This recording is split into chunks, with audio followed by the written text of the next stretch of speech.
di eh, jaringan lemak pada lapisan nih, apa namanya, lapisan subkutan ya, khususnya di sekitar korpuskel pas ini atau pokoknya di lapisan lemak ya, di jaringan lemaknya. Kemudian ada gangguan pigmentasi dan melanosit. Ini bisa berupa apa namanya, kelebihan produksi pigmen ataupun kekurangan produksi pigmen. Kemudian juga bisa dikarenakan oleh apa, paparan dari sinar matahari, kemudian keadaan stres ya, hormonal. Nah, yang pertama vitiligo. Jadi vitiligo ini gangguan yang ditandai dengan hilangnya pigmen eh, pigmen-pigmen dari sel sel melanosit ya. Bisa parsial ataupun menyeluruh. Jadi eh, nanti akan timbul bercak-bercak berwarna putih itu ya karena area tersebut kehilangan pigmennya. Kemudian ini kalau dengan pewarnaan IHC ya, IHC menggunakan antibodi S100. Nah, ini adalah antibodi untuk eh, apa namanya, mewarnai sel-sel melanosit ya yang spesifik terhadap sel melanosit. Jadi kalau pada kasus vitiligo itu akan tampak sel-sel melanositnya itu berkurang jumlahnya. Jadi yang terwarnai ini ya, yang terwarnai berwarna coklat ini yang positif protein S100. Nah, di sini jumlahnya lebih berkurang dibandingkan dengan kulit yang normal. Kemudian patogenesisnya bisa karena kondisi autoimun, jadi ada sistem imun yang menyerang sel-sel melanosit ya, sehingga tidak bisa memproduksi melanin. Kemudian faktor-faktor neurohumoral yang toksik terhadap sel melanosit.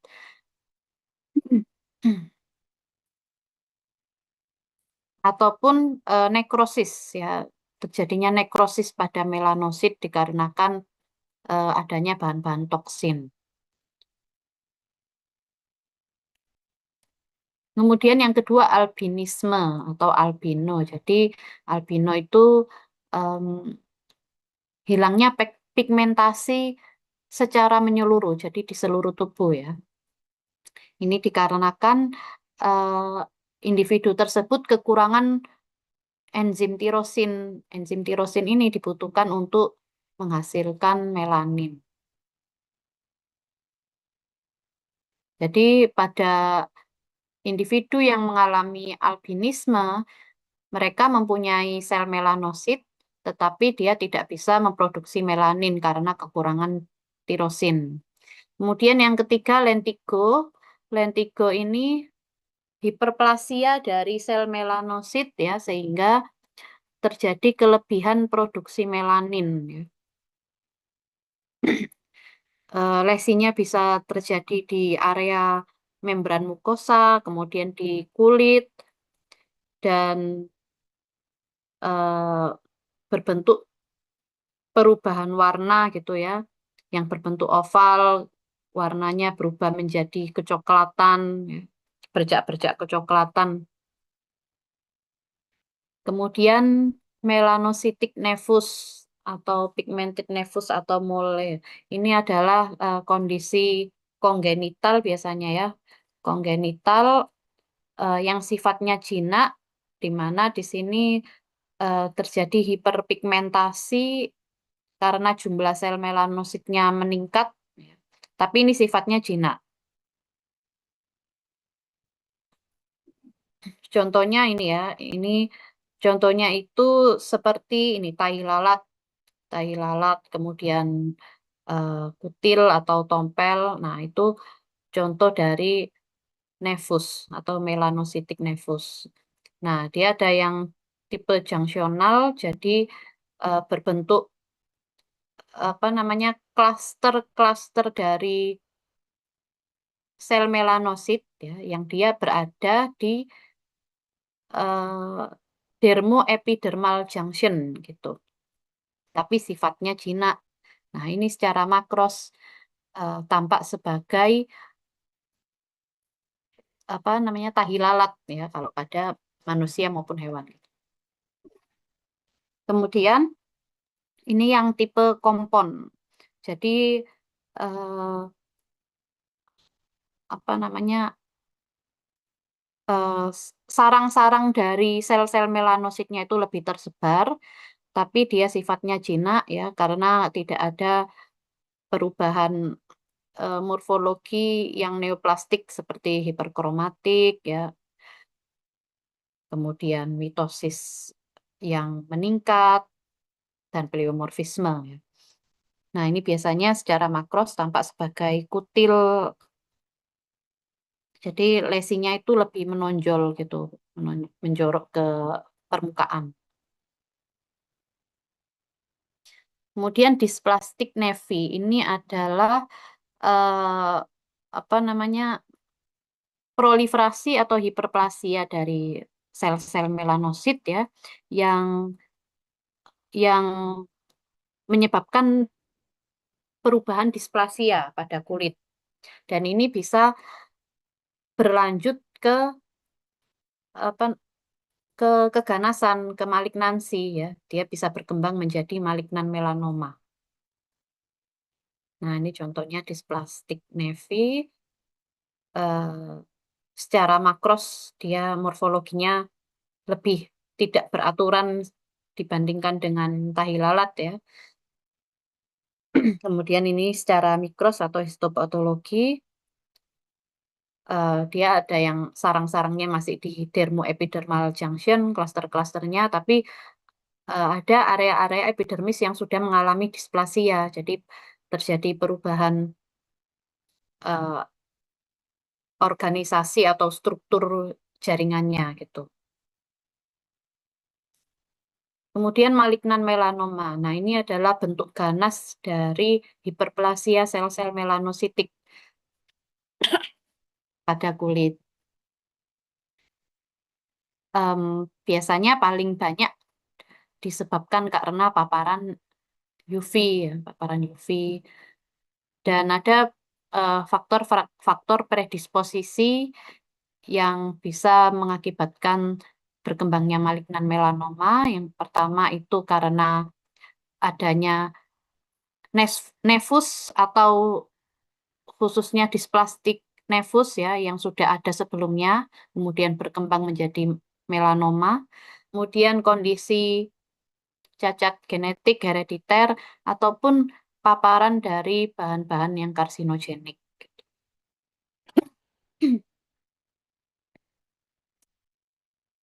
Nah, ini contoh histopatologi dari malignan melanoma, sel-sel yang mengalami neoplastik ya. Jadi ini terjadi pleomorfisme ya, perubahan perbedaan yang sangat mencolok dari bentuk maupun ukuran dari sel-sel melanositnya. Kemudian ada hiperkromatik, kemudian nukleolusnya menonjol, prominent ya. Kemudian ada yang menghasilkan pigmen pigmen melanin di situ dengan derajat yang bervariasi. Kemudian alopecia. Alopecia atau atrisia ini adalah hilangnya sebagian atau hilangnya rambut secara sebagian ataupun menyeluruh di area-area yang seharusnya secara normal itu ada. Ini bisa dikarenakan eh, keadaan yang mengakibatkan pruritus di area tersebut ya, sehingga terjadi hair loss atau terjadi kerusakan pada folikel rambutnya. Secara etiologis dibagi menjadi alopecia yang kongenital atau hereditar dan juga alopecia yang dapatan. Kemudian ada beberapa penyakit yang bisa menyebabkan alopecia, yaitu penyakit-penyakit bakterial, kemudian dermatofitosis, jamur, kemudian demodekosis, kemudian apa ini, radang kronis ya, radang kronis pada dermis, cedera traumatik, dan juga paparan dari agen-agen yang toksik ya seperti merkuri, talium, dan iodin. Nah, kemudian ada beberapa penyakit atau gangguan yang bisa menghambat atau memperlambat pertumbuhan folikel rambut seperti defisiensi nutrisi, kemudian hipotiroidisme, hiperadrenokortisisme, dan juga kelebihan produksi estrogen atau terapi-terapi estrogenik gitu.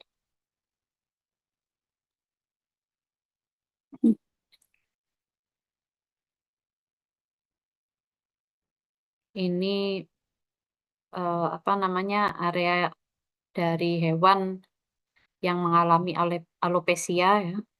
Kemudian ini pada anjing yang mengalami hipotiroidisme, pada kulitnya tampak gejala alopecia. Ini juga anjing yang menderita Cushing disease ya, akan menunjukkan manifestasi klinis berupa alopecia di sekujur kulitnya. Kemudian beberapa penyakit kulit ada yang berupa gangguan kongenital maupun herediter, kemudian karena penyakit-penyakit alergi, gangguan pigmentasi dan melanosit, infeksi bakterial, viral, kemudian apa jamur, parasit, dan juga penyakit-penyakit neoplastik. Nah, yang kongenital, contohnya kongenital alopecia dan hipotrikosis. Jadi, hipotrikosis itu adalah penurunan jumlah jumlah rambut, penurunan jumlah rambut yang sifatnya kongenital.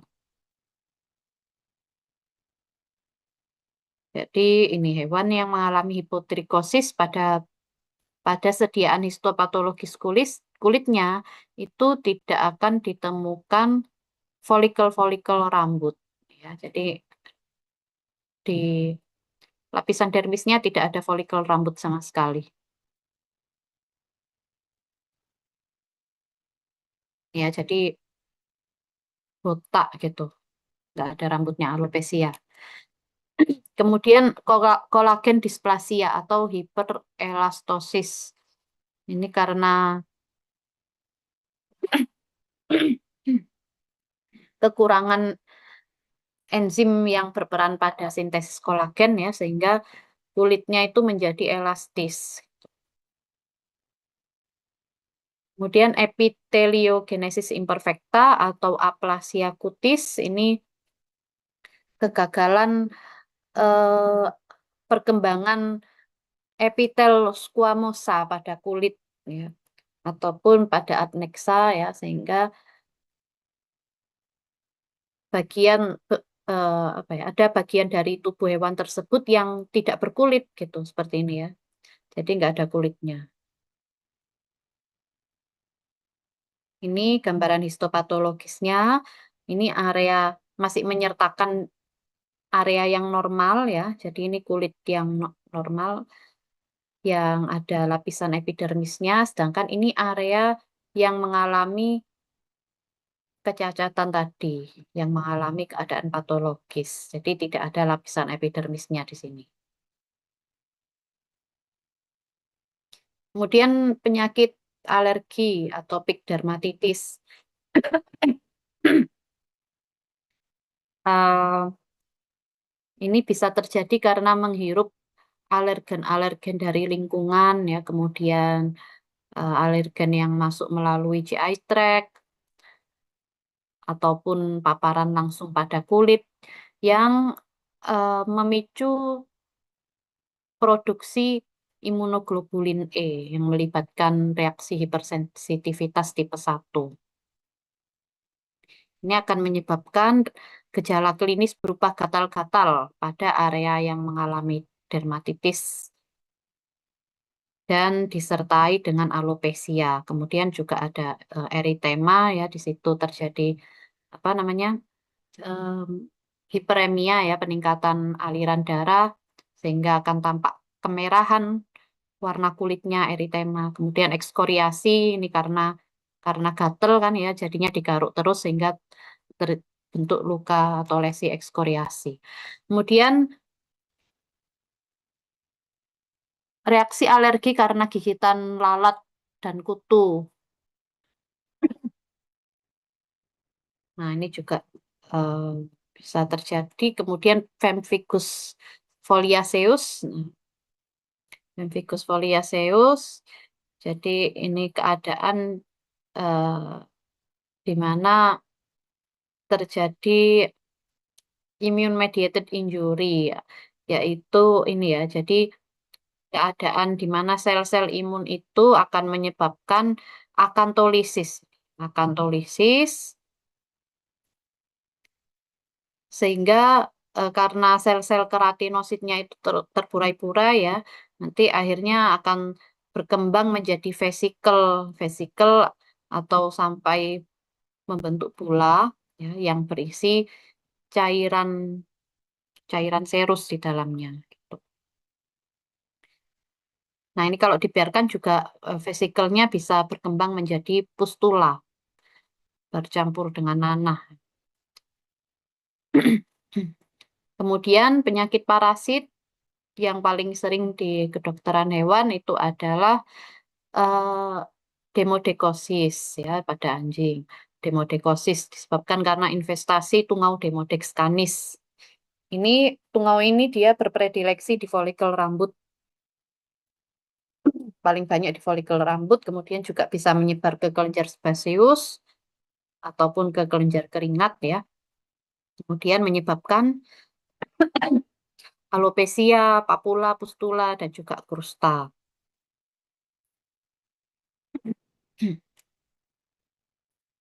Nah, ini demodekosis di kulit sekitar mata.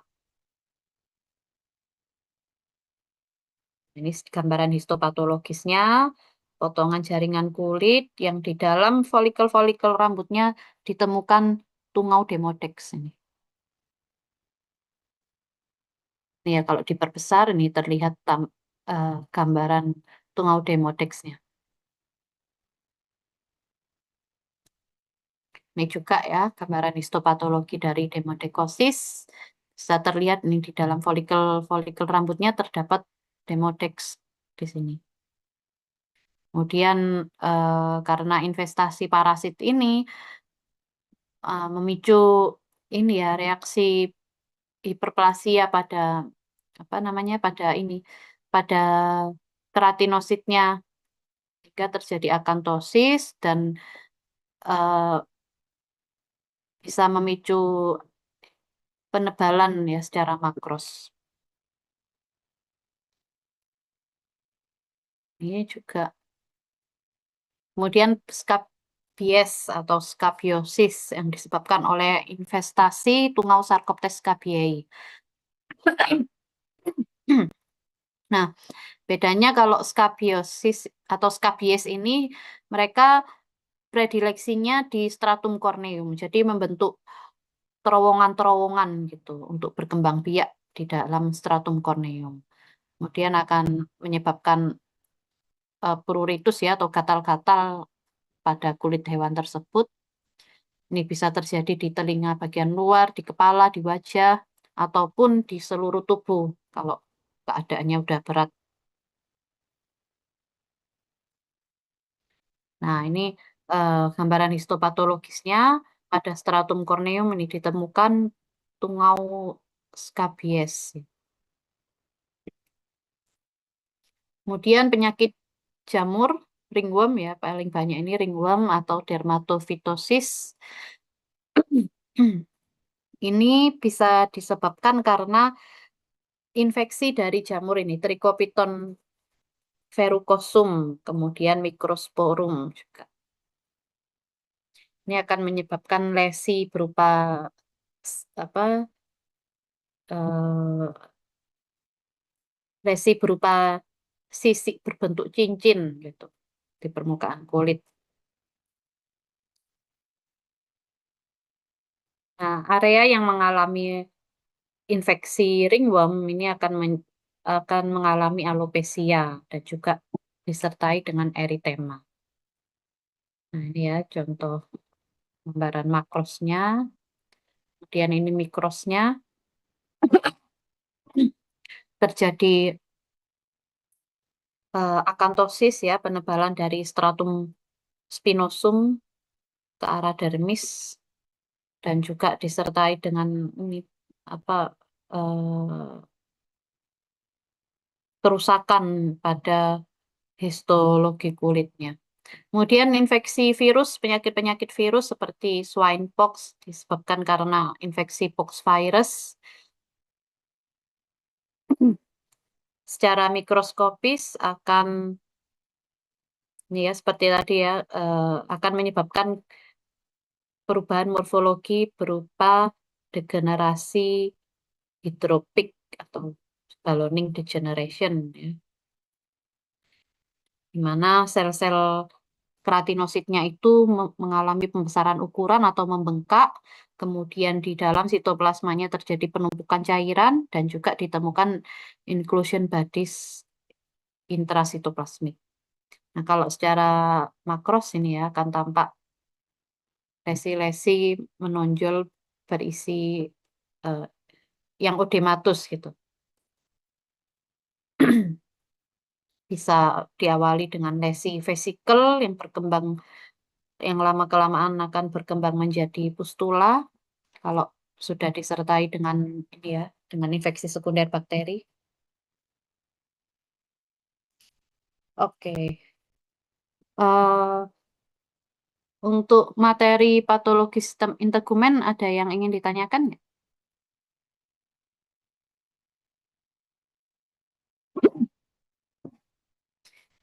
Oke, kalau nggak ada, nanti kita lanjut setengah empat ya untuk ini muskuloskeletal. Nanti akan bareng dengan kelas E. Kelas E nanti join juga. Baik, Dok. Terima kasih. Untuk absennya apakah nanti Oh iya, Eh, langsung atau gimana? iya nanti aja ya sekalian ya. Oh bentar, tak buat mas sekarang kalian bisa langsung absen. Bentar ya.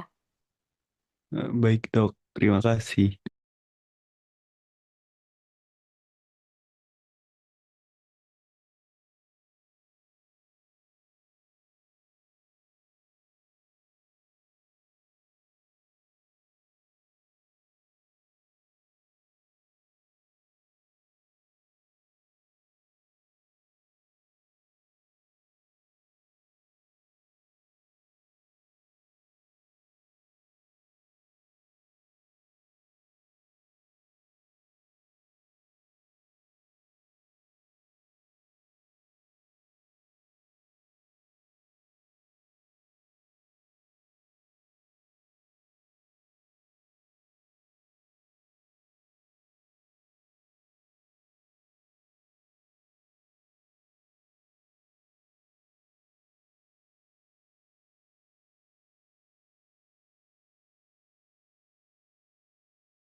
Oke, silakan absen dan ini kita break sebentar ya. Nanti setengah empat kita gabung lagi. Permisi dokter, atas nama Benediktus nomor 11, apakah boleh diabsenkan? Terima kasih.